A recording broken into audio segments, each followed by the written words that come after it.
दुर्लभ प्रेम और बड़े बड़े भगवत स्वरूप यहां सब पक्षी आते हैं।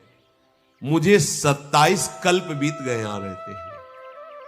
27 कल्प न उस पर्वत का विनाश हुआ है और न का शरीर का। 27 कल्प, इतना यहां निवास करते हुए 27 कल्प बीत गए। बस भगवान का नाम जपता रहता हूं और उनकी लीला चरित्र गान करता है। यह है जीवन।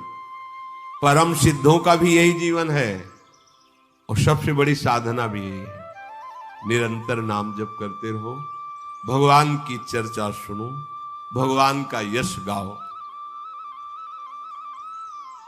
और जब जब जिस कल्प में भगवान का अवतार होता है, यहीं से जाता हूं, अवधपुरी में भगवान के दर्शन करता हूं, फिर यहीं आ जाता हूं। प्रभु की कृपा से उनकी लीला सुख में निरंतर डूबा रहता हूं। तो आपने पूछा था कौवे की देह क्यों पाई और क्यों नहीं छोड़ा, तो ये देह मुझे ऐसे मिली और इसलिए नहीं छोड़ता कि इस कौवे की देह में ही मुझे सब कुछ प्राप्त हुआ। अगाध भक्ति, माया रहित भगवत सद्गुण। इसलिए जिस शरीर से भगवत प्रेम मिला उस शरीर में मुझे आस्था है, इसलिए मैं इस कौवे के शरीर को नहीं त्यागता। भगवान की भक्ति सबसे बड़ी महामहिमामयी है।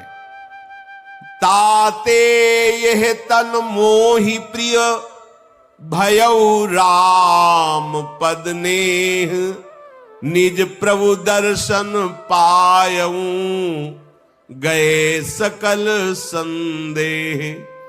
इस काक शरीर से मुझे भगवत साक्षात्कार हुआ, इस काक शरीर से मुझे भगवत प्रेम प्राप्त हुआ, इसलिए मैं इस शरीर को नहीं छोड़ता। अब कोई संदेह नहीं, निरंतर भगवत प्रेम में मगन रहता हूं। अपने लोग भी ऐसा प्रपंच की बातों को दूर करके हम जैसे भी है हमारा निस्तार हो जाएगा। लेकिन वो ऐसा है, इसे बंद करो, यही तुम्हारे परमार्थ की सबसे बड़ी बाधा है। हम कामी हैं, हम नीच हैं, अधम हैं, तो हमारे अंदर एक दैन्यता है कि कहां मैं तुच्छ अधम नीच हूं। भगवान आप पतित पावन हो, हमारा आपका तो संबंध है ही। अगर मैं पतित हूं तो आप पतित पावन हो, मैं अधम हूं तो आप अधर्म उदाहरण हो, मैं दीन हूं तो आप दीन बंधु हो। नाथ तो हिमो ही नाते अनेक मानिए जो भाई।